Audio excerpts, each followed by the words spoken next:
Siya ba yung magiging biyana mo? Ano, hindi niyo ba mahanap si Jacob at dito ka nag-aaksaya ng panahon mo? Hindi, tinatrabaho na ni Alex yan. Wala naman akong gagawin doon. Maghihintay lang ako. Dito lang ako maghihintay para makalala ko yung Jake mo. Opo nga, pagod ako. Opo.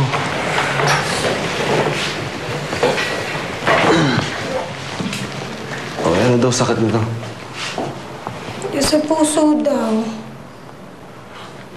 Simeon, umalis ka na muna. Hindi ito yung tamang panahon para magkita kayo.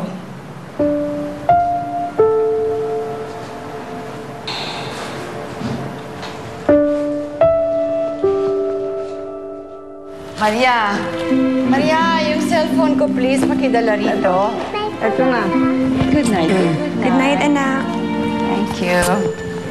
Ako na magdadala sa kanya, ha? Sige po. Tulog na. Hilamos na, Jennifer, ha?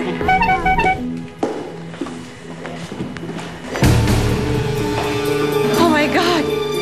Sandra! Lola, bakit? Tingnan mo. Ano yan? Jacob?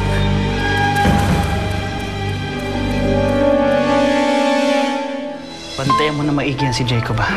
Dahil pag bukas ng gabi, wala pa yung hinihintay ko. Lagot siya sa akin. Puso?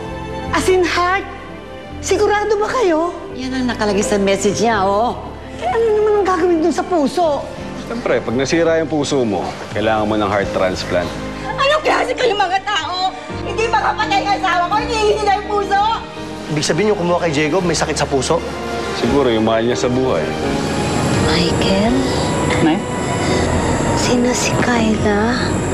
Sino ba hinahanap natin dito? Si Nerissa at yung lalaki niya. May kutob ako, iisa lang si Desmond at si Blake.